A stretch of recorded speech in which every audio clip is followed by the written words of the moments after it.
জুলাই আগস্টের গণ অভ্যুত্থানের চেতনা টিকে থাকুক তা অনেকেই চায় না বলে মন্তব্য করেছেন জুলাই শহীদ স্মৃতি ফাউন্ডেশনের সাধারণ সম্পাদক সার্জিস আলম।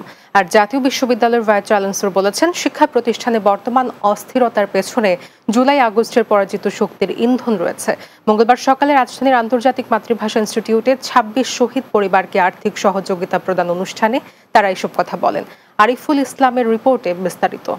কলেজের শহীদ শিক্ষার্থী শহীদ পরিবারের পাশে বাংলাদেশ এই শিরোনামে জাতীয় বিশ্ববিদ্যালয় ও জুলাই শহীদ স্মৃতি ফাউন্ডেশনের উদ্যোগে শহীদ পরিবারের হাতে আর্থিক সহায়তা তুলে দেওয়ার এই অনুষ্ঠান শুরু করার পূর্ব থেকেই অনুষ্ঠানে জুলাই শহীদ স্মৃতি ফাউন্ডেশনের সাধারণ সম্পাদক সার্জিস আলম বলেন, জুলাই আগস্টের গণ অভ্যুত্থানের চেতনা টিকে থাকুক তা অনেকেই চায় না।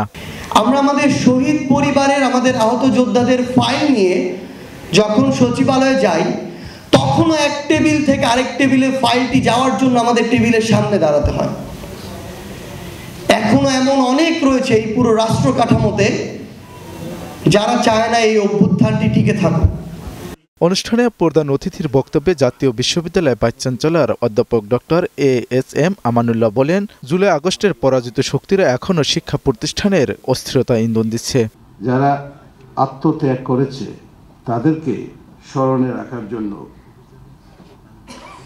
জাতীয় বিশ্ববিদ্যালয়ে যা যা করা দরকার তা করবে। ঢাকা শহরে দু একটা কলেজে ঝামেলা হচ্ছে, এর পিছনে আমাদের সচিব মহোদয় বলেছেন যে এখনো পরাজিত শক্তিরা সমাজের ভিতরে রন্ধ্রে রন্ধ্রে কাজ করে যাচ্ছে, সেগুলো দেখবে সরকার এবং অন্য যারা আছেন তারা সবাই। আরিফুল ইসলাম, বাংলা টিভি, ঢাকা।